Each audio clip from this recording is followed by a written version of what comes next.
Super 4 के अपने पहले मुकाबले में भारतीय गेंदबाजों ने की खराब गेंदबाजी, नतीजा हाथ से निकल गई सुपर 4 की पहली बाजी। नमस्कार, रनयुद्ध में आपका स्वागत है। मैं हूं राजीव मिश्रा। आज बात करेंगे भारतीय गेंदबाजों के खराब प्रदर्शन की, क्योंकि 182 रन अगर भारतीय टीम बना रही है, विराट कोहली अर्धशतक लगाते हैं, अच्छी शुरुआत मिलती है, तो इस बात की उम्मीद भी की जाती है कि भारतीय गेंदबाज अपने बल्लेबाजों की मेहनत को जाया नहीं होने देंगे। कुछ ऐसे मोमेंट्स आए जहां पर भारतीय टीम मैच को अपने पकड़ में ले सकती थी, गिरफ्त में ले सकती थी, लेकिन खराब गेंदबाजी, खासतौर से 19वें ओवर में भुवनेश्वर कुमार ने जिस तरह की गेंदबाजी की, जिस तरह से अर्शदीप सिंह ने एक आसान सा कैच छोड़ा, और उसके बाद हार्दिक पांड्या की पिटाई जिस तरह से हुई, और सबसे बड़ी बात, दीपक हुड्डा को एक ओवर भी गेंदबाजी नहीं कराई गई। छठे गेंदबाज के तौर पर उनको टीम में शामिल किया गया था। कई ऐसी गलतियां थी जिससे सीख भी लेने की जरूरत है। इस टूर्नामेंट में पहली हार जरूर मिली है भारतीय टीम को, और एशिया कप में 8 साल के बाद पाकिस्तान भारत से मैच जीतने में कामयाब रहा। और T20 फॉर्मेट की बात करें तो ये 11वां मुकाबला था हिंदुस्तान और पाकिस्तान के बीच में, जहां पर ये सिर्फ तीसरी जीत मिली है पाकिस्तान को। पूरा श्रेय यहां पर जाता है जिस तरह से रिजवान और नवाज के बीच में एक तेज तर्राक साझेदारी देखने को मिली, जिसकी वजह से पाकिस्तान ये मुकाबला जीतने में कामयाब रहा। भारतीय टीम की गलतियों पर बातचीत करेंगे, जिस तरह से पाकिस्तान के बल्लेबाजों ने फाइट बैक किया उस पर भी बातचीत करेंगे। क्रिकेट एक्सपर्ट्स का बड़ा पैनल हमारे साथ इस समय जुड़ चुका है। स्टूडियो में हमारे साथ सबा करीम और राजकुमार शर्मा जी हैं, साथ ही रितेंद्र सिंह सोडी भी हमारे साथ इस समय जुड़ चुके हैं। राजकुमार सर, चर्चा की शुरुआत अगर आपसे करें, 19वां ओवर बहुत भारी पड़ा, और 19वें ओवर से पहले जिस तरह से कैच छूटा अर्शदीप सिंह से, पूरा मैच एक तरह से कहा जाए हाथ में आई बाजी आपके हाथ से निकल गई। बिल्कुल राजीव, थोड़ा सा अनफॉर्चुनेट था, वो थोड़ा इजी ले गए मुझे लगता है अर्शदीप सिंह उस कैच को, क्योंकि एक आसान कैच था। लेकिन कैचेस मैच में छूट जाते हैं, उसको आप ज़्यादा ब्लेम नहीं कर सकते। मैचेस में ऐसे कैचेस कभी कभी छूट सकते हैं, लेकिन इस लेवल पे इतना आसान कैच छूटना थोड़ा सा सरप्राइजिंग ज़रूर था। उसके बाद जो 19वां ओवर घटा है वो काफ़ी ख़राब था, जब भुवनेश्वर कुमार जो हमारे सबसे अनुभवी गेंदबाज हैं, उन्होंने जिस तरह की लेंथ बॉल्स उस स्टेज पर डाली जब 27 रन चाहिए थे और 19 रन उन्होंने दे दिए, तो वो एक बहुत ख़राब बात रही इस मैच की, क्योंकि उस समय तक लग रहा था कि भारत कंट्रोल में है इस मैच के, और पूरी तरह से ऐसा लग रहा था कि भारत ये मैच जीत जाएगा। 2 ओवर में 27 रन बनाना, और ये लग रहा था कि एक ओवर भुवी का है जो कि सबसे इम्पॉर्टेंट है, जो हमारे एस बॉलर हैं इस टूर्नामेंट में, लेकिन अनफॉर्चुनेटली उन्होंने ही 19 रन दे दिए उस ओवर में। तो फिर अर्शदीप के लिए सिर्फ 7 रन बचे थे। उन्होंने भरपूर अपनी कोशिश की, लेकिन एंड में पाकिस्तान ने शानदार बल्लेबाजी करके मैच जीत लिया। सबा भाई, टर्निंग पॉइंट क्या लग रहा है आपको इस मैच का? जिस तरह से मैच हाथ में आया, निकल गया, शुरुआत में बाबर आजम आउट हुए तो ऐसा लगा कि पाकिस्तान शायद इस मुकाबले में ठहर पाए। कहां से आपको लग रहा है टर्निंग पॉइंट हुआ? नवाज का बैटिंग ऑर्डर में ऊपर आना, 19वें ओवर में जिस तरह से भुवनेश्वर कुमार ने खराब गेंदबाजी की, या वो कैच जो अर्शदीप सिंह ने छोड़ा? कई सारे फैक्टर्स होते हैं राजीव, पर अगर आप मुझसे पूछेंगे तो मुझे लगेगा मोहम्मद नवाज़ का नंबर 4 पर आकर बल्लेबाजी करना और 200 से ऊपर के स्ट्राइक रेट के साथ वो 40-42 रन जिन्होंने बनाए, और जो साझेदारी उन्होंने निभाई मोहम्मद रिजवान के साथ, वो बहुत बड़ा कारण रहा है इस जीत का। एक समय तो ऐसा था कि पाकिस्तान को 5 ओवरों में, जब वो 16 ओवर शुरू हुआ, तब सिर्फ पाकिस्तान को 48 रन चाहिए थे और उनके पास हाथ में थे करीब 8 विकेट। वहाँ से 16 ओवर में भुवनेश्वर कुमार ने मोहम्मद नवाज़ का विकेट लेकर एक तरह से भारत ने कमबैक किया, पर अंतिम के 2 ओवर, या फिर जो 19वां ओवर की जो हम लोग बात कर रहे हैं, वहाँ पर बहुत ही महंगा ओवर घटा। 19 रन दिए भुवनेश्वर कुमार ने, और उसके पहले जो वो कैच छूटा अर्शदीप सिंह द्वारा, वहाँ पर वो जो कैच छूटा वो आसिफ अली का था। उस समय दोनों, खुशदिल शाह और आसिफ अली, स्ट्रगल कर रहे थे बड़े शॉट लगाने के लिए, और अगर वहाँ पर वो विकेट गिर जाता तो फिर मुझे लगता है बहुत ज़्यादा कठिनाई होती पाकिस्तान को इस मैच जीतने में।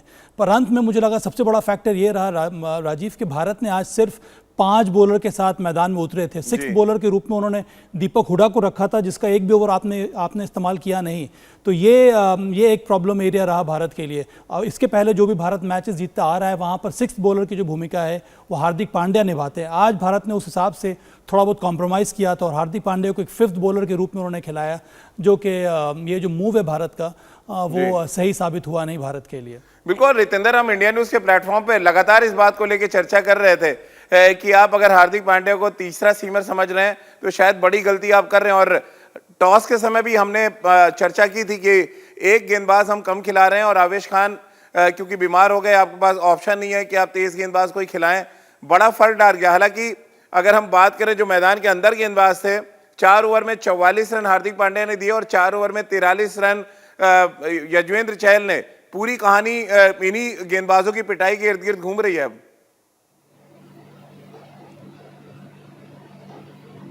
जी हाँ, बिल्कुल राजीव। देखिए, ये बहुत ही हल्की परफॉर्मेंस है और ये वो टीम ने परफॉर्मेंस दी है जो फॉर्म में है, जिसकी तूती बोल रही है। इतने रन बना के अगर वो रन चेज हो जाते हैं तो वो दर्शाता है कि कितने लूप होल्स थे आज। सबसे पहले देखिए, सिलेक्शन जब हुई इस टीम की, सब बात कर रहे थे कि चौथा फास्ट बॉलर कहाँ है, आप 3 फ्रंट लाइन सीमर भेज रहे हैं, but where is the 4th one. तो आज उसकी कमी खली है। तीसरे सीमर हार्दिक पांड्या थे और युजवेंद्र चहल क्या कर रहे थे 15वें ओवर में, मुझे तो समझ नहीं आती। ऐसी पेडेस्ट्रियन बॉलिंग जहां पे 15 रन उन्होंने खाए और वहां से मैच खुल गया। आप एक्सपेरिमेंट कर रहे हैं, आपको कहीं ना कहीं ट्रेजेक्टरी फ्लैट भी करनी पड़ेगी। अगर आप फ्लाइट कर रहे हैं तो कहीं अगर आपको स्ट्रेंथ है, you got to change it according to the situation. But वहां से बहुत रन निकल गए और हार्दिक पांड्या ऐसा लग रहा था वो पिछले मैच के मोड में है, जहां पे विकेट बहुत बाउंसी था, स्पॉन्जी था और मदद मिल रही थी। अपनी लेंथ ढूंढ ही नहीं पाए आज। और अगर भुवनेश्वर कुमार की बात करें, 19वें ओवर में यॉर्कर शायद वो भूल ही गए, उनको समझ ही नहीं आया कि करना क्या है। Pressure really took to him. और अर्शदीप का कैच नहीं, वो तो बहुत पेडेस्ट्रियन एक मूवमेंट थी, वो कैच होना चाहिए था। तो ऐसी परफॉर्मेंस जो आज भारत ने दी है, मुझे लगता है आज की रात, आज की शाम भारत भूलना चाहेगा, because this is undoubtedly one of the very very weak performances ever bye team India. और ऐसा लग रहा है पाकिस्तान ने भारत से काफी कुछ सीखा सबा भाई, क्योंकि पहले मैच में रवींद्र जडेजा प्रमोट होकर आए, उन्होंने कंट्रीब्यूट कर दिया। अब पाकिस्तान के लिए नवाज को प्रमोट किया गया और उन्होंने मैच जिता दिया। ये लेफ्ट हैंडर्स का जो लग रहा है एक चल रहा है बहुत, कभी वो पाकिस्तान को जिता दे रहा है, कभी हिंदुस्तान को। हाँ, मैं मोहम्मद नवाज़ के बारे में पढ़ रहा था। पहले वो एक प्रॉपर बल्लेबाज थे और उसके बाद उन्होंने लेफ्ट आर्म स्पिन करना शुरू किया और वो हमें आज देखने को मिला। एक बहुत ही शानदार मूव रहा बाबर आजम द्वारा कि उन्होंने मोहम्मद नवाज़ को ऊपर भेजा और बेहतरीन उन्होंने बल्लेबाजी की। 200 के ऊपर के स्ट्राइक रेट से उन्होंने बैटिंग की, उसके साथ साथ गेंदबाजी आज उनकी अच्छी रही। तो ये बहुत ही शानदार मूव रहा भारत के लिए। मुझे ये भी लगा कि एक फेज़ था जब भारत बल्लेबाजी कर रहा था, जहाँ पर जिस तरह से आज मोहम्मद नवाज़ और शादाब खान दोनों स्पिनर्स ने जिस तरह की गेंदबाजी की, वो जो 8 ओवर उन्होंने डाले वो काफ़ी ज़्यादा किफ़ायती रहे। वहाँ पर विकेट भी लिया। भारत की तरफ अगर हम देखेंगे, हमारे जो 2 मेन स्पिनर्स हैं उनमें से रवि बिश्नोई ने अच्छी गेंदबाजी की, पर युजवेंद्र चहल आज महंगे साबित हुए, तो वो भी एक बहुत बड़ा फैक्टर रहा है इस जीत में। पर अंत में बधाई पाकिस्तान को, जिस तरह से उन्होंने फाइट बैक किया, जिस तरह से कम बैक किया। बाबर आजम का विकेट गिरने के बाद भी वो मैच में बने रहे। मोहम्मद रिजवान ने पूरी की पूरी पारी को कंट्रोल किया और बेहतरीन तरीके से फिनिश किया पाकिस्तान ने। चलिए, हमारे साथ दानिश कनेरिया, पूर्व लेग स्पिनर पाकिस्तान, और अहमद कुरैशी इस समय जुड़ चुके हैं। दानिश भाई, रोमांचक जीत, और इस जीत में जितना बड़ा कंट्रीब्यूशन नवाज और रिजवान की साझेदारी का था, उतना ही बड़ा कंट्रीब्यूशन भुवनेश्वर कुमार और हार्दिक पांड्या की गेंदबाजी का भी रहा, और खासतौर से अर्शदीप का वो कैच। बिल्कुल, नमस्कार सभी को। राउंड 2 थ्रिलर, और डेफिनेटली आज क्योंकि बाबर आजम के ऊपर काफी रिलाई करते हैं, लेकिन रिजवान हमेशा से, मैंने आपके भी शो में लास्ट टाइम कहा था कि Rizwan is an x factor. Rizwan एक ऐसा प्लेयर है, और जिस तरह की वो बैटिंग करता है, ही इज अ फाइटर। और जिस तरह उसको इंजरी हो गई थी नी के ऊपर, उसको आपने देखा काफी लोड आ गया था, लेकिन उसके बावजूद इस लड़के ने जो है आज कमाल की बल्लेबाजी की। नवाज ने कमाल की बल्लेबाजी की। और जहां आपने इंडिया की तरफ बात की, कैचेस छूटते, it was a bad day for Harshdeep, dropping a very vital catch off Asif Ali. लेकिन दूसरी तरफ फकर जमान ने भी आखिरी 2 गेंदों पे मिस फील्डिंग करके कैच छोड़ के जो है 8 रन दे दिए थे, वहां पर अपना उन्होंने कंट्रीब्यूट किया। लेकिन जहां पर बॉलिंग की बात है, फ्रॉम द डे 1 आपको शायद पता होगा, मैंने कहा था कि बिश्नोई जो है he will be a danger bowler. वो एक लेके आएगा, फैक्टर लेके आएगा। देखे आज उसको खिलाया। युवी चहल का वो रिदम नहीं आ रहा, वो रिदम से बॉल नहीं कर रहे, उनकी बॉलिंग में वो अपना बाइट नहीं आ रही है। आई थिंक अभी देखे प्लान करना है, अश्विन बाहर बैठा हुआ है, अश्विन को लेके आ सकते हैं, क्योंकि बिश्नोई ऐसी कंडीशंस पे इन विकेटों पे बड़ा मुश्किल बॉलर है खेलना। इट्स नॉट इजी यार, पहला मैच खेल रहा है पाकिस्तान के सामने, आखिरी के ओवर में आके बॉलिंग करना और वहां पर सिर्फ 6 रन का ओवर करना, it's not that easy. Big game, big platform. और फिर हार्दिक पांड्या की जिस तरह बॉलिंग थी, पीछे बैक ऑफ लाइन पे बॉलिंग की, आई थिंक ओवरऑल इंडिया पूरे टाइम पे मैच में था। आराम से लग रहा था जब इंडिया का बैटिंग आगाज हुआ तो ऐसा लगा कि यार आज इंडिया 200 करेगा। लेकिन जो बीच में जो ब्रेक मारा है, जहां शादाब और नवाज ने ब्रेक मारा है और इंडियन बैटिंग बहुत बड़ी बैटिंग खिलाई थी, लंबी बैटिंग, दीपक हुडा के बाद हार्दिक पांड्या, मतलब इतनी बड़ी बैटिंग, लेकिन ये बैटिंग लाइनअप को 200 करना था। It's great to see Virat with his player, मतलब क्या प्लेयर है वो, वर्ल्ड क्लास के, उसकी फॉर्म आ गई है। मैंने कहा था कि अगर ये लड़का इस टूर्नामेंट में शुरू हो गया तो अभी इसका कैरियर और मजीद जाएगा, अभी ये रनों के अंबार लगाना शुरू कर देगा, because Virat is in prime form में आ चुका है और it's a good news. Danish भाई, इंडिया की बैटिंग भी आगे बात करेंगे। हमारे साथ अहमद कुरैशी भी इस समय जुड़ गए हैं पाकिस्तान से। अहमद भाई, बराबरी हो गई 1-1 की अब एशिया कप में, और किसका बड़ा हाथ देख रहे हैं? हमने 20 रन कम बनाए या पाकिस्तान ने जिस तरह से भारतीय गेंदबाजों की पिटाई की अंतिम के ओवर्स में, उसकी वजह से वो जीते? राजीव, जिस तरह से आप लोगों ने आगाज में हमारा फेंटा लगाया, उससे तो यही लग रहा था कि आज बड़ी मुश्किल हो जाएगी हमारे लिए। लेकिन पाकिस्तानी बॉलर्स को क्रेडिट देना पड़ेगा कि जो आखिरी 10 ओवर हैं, खासतौर पे जो आखिरी 6-7 ओवर हैं, उनमें अच्छा कमबैक हुआ। और मैं जो आप पूछ रहे थे, एक एक्स फैक्टर आपका कहने का मतलब था कि किसको देख रहा हूँ, तो मेरे ख्याल में वो मोहम्मद नवाज का ऊपर आना, क्योंकि यूजुअली वो 6-7वें नंबर पे आते हैं, आज उनका नंबर 4 पे आना और 19-20 बॉलों पे 42 रन स्कोर करना, आई थिंक कि T20 में जो है वो इस तरह की इनिंग्स, इस तरह की एक ऐसी इनिंग्स जो कि इम्पैक्ट छोड़ती है, वो बहुत ज्यादा मैटर करती है। और आई थिंक कि वो एक ऐसा मोमेंट था कि जिसने सारे मैच को बनाया। उसके बाद अगर बात करें मोहम्मद रिजवान और नवाज जिस तरह से आउट हुए, एकदम से सारा प्रेशर पाकिस्तान की तरफ आ गया।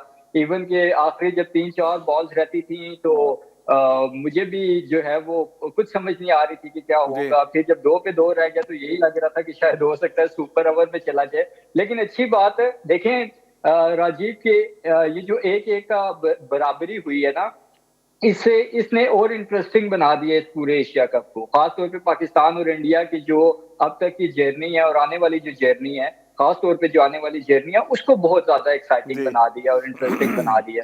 तो अब तो पाकिस्तान के लिए काफी हद तक आसानी इस वजह से हो गई है क्योंकि अब श्रीलंका और अफगानिस्तान के अगेंस्ट एक भी मैच जीत गए तो इंशाल्लाह फाइनल में चले जाएंगे। और उम्मीद है कि फाइनल में अगेन इंडिया के साथ ही हमारा सामना है। बिल्कुल अहमद भाई, इस बात का डर है अब कि तुक्का ना चल जाए, क्योंकि भारत और पाकिस्तान की हम सब उम्मीद कर रहे थे कि फाइनल में जरूर वो टकराएंगे। अब तीसरी बार जो निर्णायक होगा इस एशिया कप में, लेकिन अब 2 मैच आपको बैक टू बैक जीतने पड़ेंगे। लेकिन रितेंद्र, दीपक हुड्डा से एक ओवर भी गेंदबाजी ना कराना, आप 6 बॉलिंग ऑप्शन के तौर पे ले आए, उनसे गेंदबाजी नहीं कराई गई। कैसे आप देखते हैं 6 बॉलिंग ऑप्शन को? अगर हार्दिक पांड्या तो आप यूज होते हैं, दीपक हुड्डा है तो नहीं करेंगे आप यूज?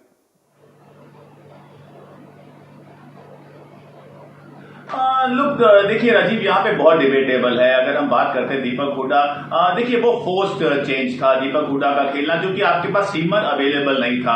देखिए बेस्ट तो ये होता कि चौथा सीमर हार्दिक होते और एक फ्रंटलाइन सीमर बॉलिंग कर रहा होता। और देखिए यहाँ पे may be it's early days, आज कमी हमें एक एक्सपीरियंस बॉलर की यहाँ दिखी है। जब भारतीय टीम को मार पड़ रही थी और ऐसा लग रहा था प्रेशर हमारे ऊपर आ रहा है, you need somebody who has experience in the world. तो मोहम्मद शमी, राजीव एक शो में हमने बहुत उनकी बात की थी, हो सकता है कहीं ना कहीं वो स्कीम ऑफ थिंग्स में आए। और Hooda could have been a good link, could have been a weak link, तो उनको बॉलिंग करवाते शायद कुछ हो जाता। लेकिन यहाँ पे एक कार्डिनल एरर जो भारत ने किया, देखिए रिजवान आप जानते हैं कि उनको चोट लगी है जब वो कीपिंग कर रहे थे, लेकिन फिर भी वो मेरे 10 से 12 2 रन भागे। तो आपको अपनी फील्ड को कहीं ना कहीं डीप जो फील्डर होते हैं वो 10 यार्ड अंदर भी रह सकते थे, वहां पे प्रेशर डालते, उनको 2 रन ना लेने देते, प्रेशर और बढ़ता। लेकिन कहीं ना कहीं ऐसा भी नहीं हुआ। तो बहुत कुछ सोचने वाला है। रोहित शर्मा बहुत बातचीत करेंगे, क्योंकि कहीं ना कहीं अगर जीत के जबड़े से यहां पे भारत ने हार हासिल की है, तो I am sure this is something to ponder, introspect. क्योंकि देखिए हार जीत चलती रहती है, बट अगर आप ऐसे मैच हारते हैं तो चिंता तो होती है।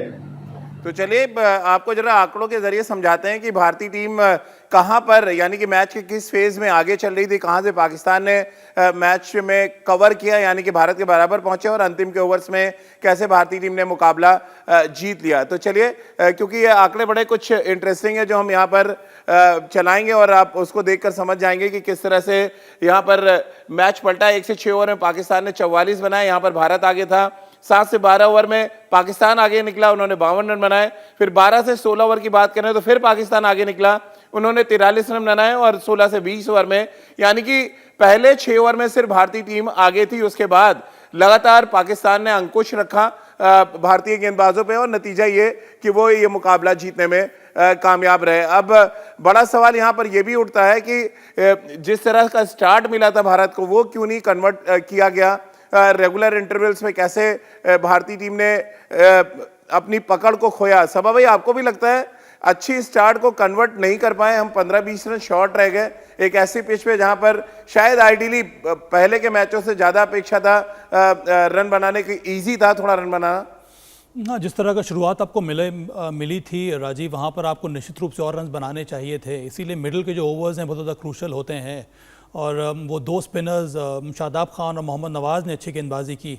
और अच्छी गेंदबाजी इस वजह से भी हुई कि भारत के पावर प्ले के बाद भी विकेट गिरते गए और केएल राहुल आउट हो गए। उसके बाद सूर्य कुमार यादव अच्छी शुरुआत मिली और वो स्वीप करने के चक्कर में आउट हो गया। उसके बाद 2 आपके पावर स्ट्राइकर्स ऋषभ पंत और हार्दिक पांड्या का विकेट बहुत जल्दी गिर गया।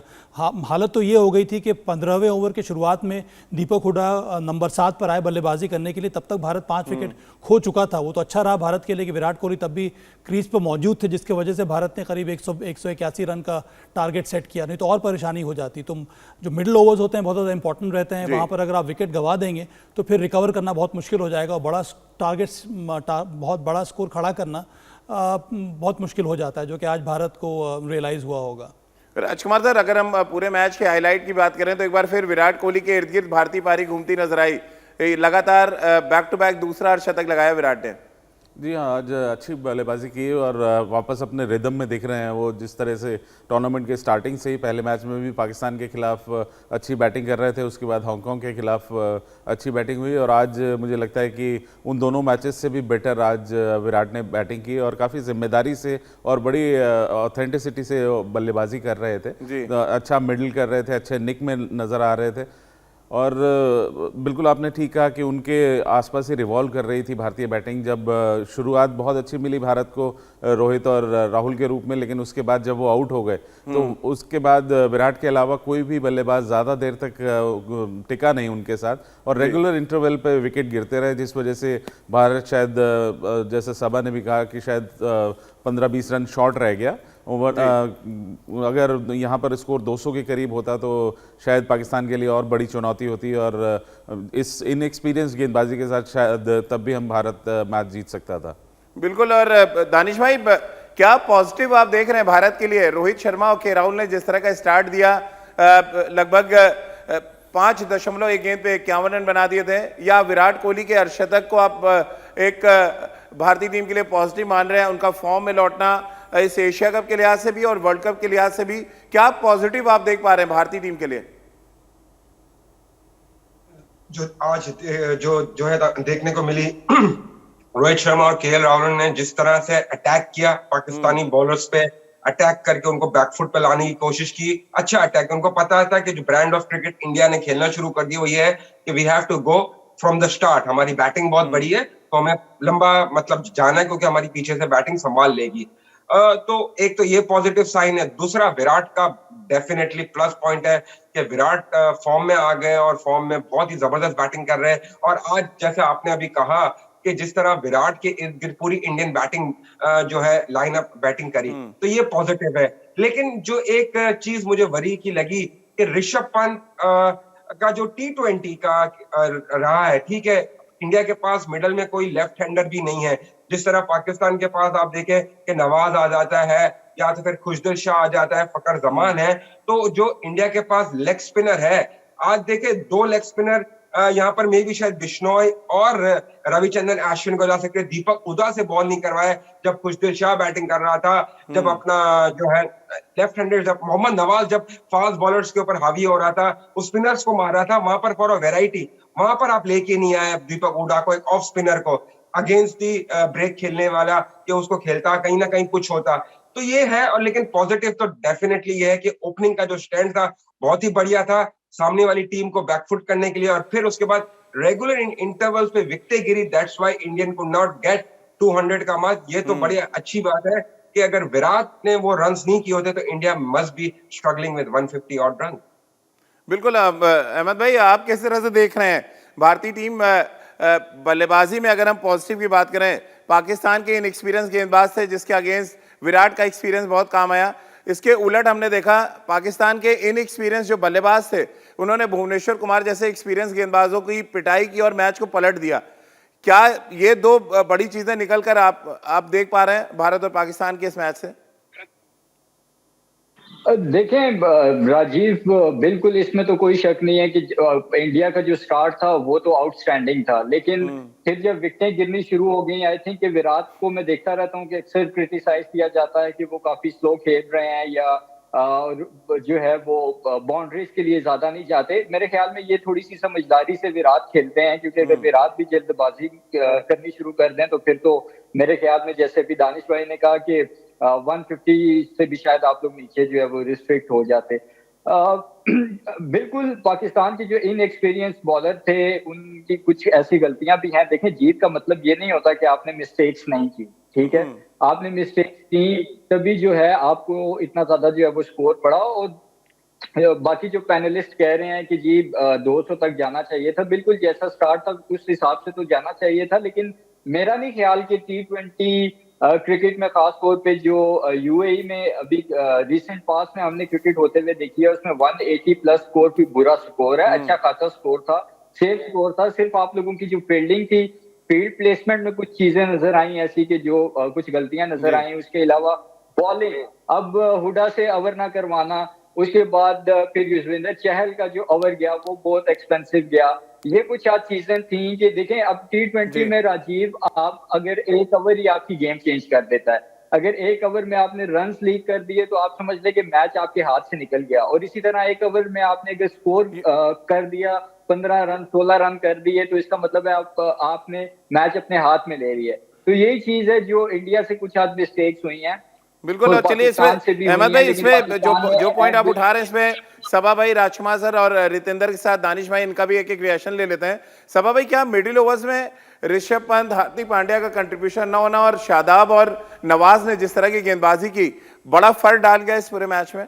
हाँ, इसी के बारे में हम लोग बात करते आ रहे हैं राजीव के। वो बहुत ही इंपॉर्टेंट स्पेल रहा दोनों ही स्पिनर्स का। 4-4 ओवर इतने किफ़ायती ढंग से डालना, वहाँ पर विकेट लेना और एक तरह से ब्रेक लगा देना उस स्कोरिंग रेट पर, वो बहुत बड़ा काम किया दोनों स्पिनर्स ने, जो कि हमारे स्पिनर्स कर नहीं पाए, विशेष करके यूजी चहल।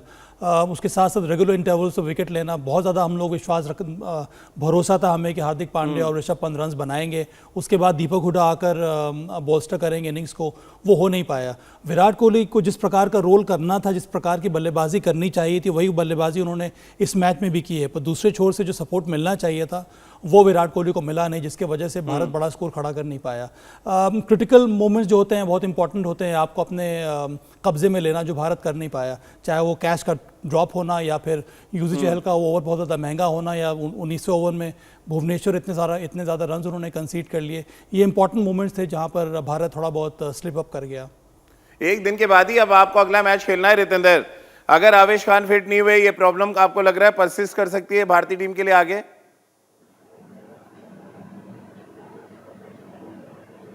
देखिए राजीव, बहुत बड़ी प्रॉब्लम है क्योंकि फिर आपके पास विकल्प नहीं है। आप विकल्प लेके कहां से आएंगे? You again have to get back to Deepak Hooda. आपके पास बॉलिंग क्रम में फास्ट बॉलर है ही नहीं है। और यहाँ पे एक दानिश ने बात की जो मैं एलैबोरेट करना चाहूंगा राजीव। उन्होंने कहा, बिल्कुल सही कहा, कि अगर हम बात करें बिश्नोई की, टॉप क्लास बॉलर हैं। और अगर चहल की बात करें तो उन्होंने ये भी कहा कि अगर चहल की जगह अश्विन को खिलाया जाए तो राजीव देखिए T20 वर्ल्ड कप के लिए अभी ज्यादा दिन बाकी नहीं है और भारतीय टीम इस समय उस उस अनसर्टेनिटी में नहीं जाना चाहती जहां पे they come into trying experimentation mode again. क्या अर्शदीप, क्या आवेश खान आपके ऑस्ट्रेलिया में बॉलर हैं? क्या आप शमी के बिना वहां जा सकते हैं? क्या चहल या बिश्नोई आपके ऑस्ट्रेलिया में टॉप क्लास बॉलर है? क्या आप अश्विन को लेके आएंगे? तो ये सब चीजें आपको अब एशिया कप में एड्रेस करनी है, आगे ऑस्ट्रेलिया के खिलाफ एड्रेस करनी है, क्योंकि समय ज्यादा नहीं है। तो so lot to ponder for team India. Danish भाई, आप कैसे देख रहे हैं? अब भारतीय टीम के लिए थोड़ी मुश्किल देख रहे हैं आप? 2 बैक टू बैक मैचेस जीतने हैं और ऐसा नहीं है कि बहुत हल्की क्रिकेट खेल रही है श्रीलंका और अफगानिस्तान। तो राजीव, क्योंकि श्रीलंका जिस तरह आपने 2 मैचेस जीता है, अफगानिस्तान वी ऑल नो कुछ भी कर सकती है ऑन गिवन डे, वो भी बड़ी अच्छी क्रिकेट खेल रही है। ऐसा नहीं है कि आप उनको बिल्कुल ही राइट ऑफ कर सकते हो। पाकिस्तान ने भी आज अच्छा खेला, लेकिन पाकिस्तान भी उनके साथ खेलेगा। लेकिन यह है कि इंडिया के लिए इंपॉर्टेंट है दोनों मैच जीतना। जैसे आपने बात की आवेश खान की इंजरी को लेके, तो देखिए मोहम्मद शमी, मैं शुरू से कर रहा था, आज भी सब बात कर रहे थे और हितेंद्र भी बात कर रहे थे सारे, कि Mohammed Shami, you need experience bowler, you need a guy to bowl in between to take wickets. आपके पास कोई विकेट लेने वाला बीच में कोई बॉलर नहीं है। दैट्स व्हाई वो स्ट्रगल कर रहे हैं। दैट्स व्हाई आप देखें कि आप एंडिंग में जाके बिल्कुल मैच हाथ से निकलता हुआ जाता है, रन्स लीक हो जाते हैं, रन्स लीक हो जा रहे हैं। वहां पर आपको ऐसा बॉलर चाहिए बीच के अंदर के जहां पर अपना एक्सपीरियंस यूज करके विकेटें निकाल सके।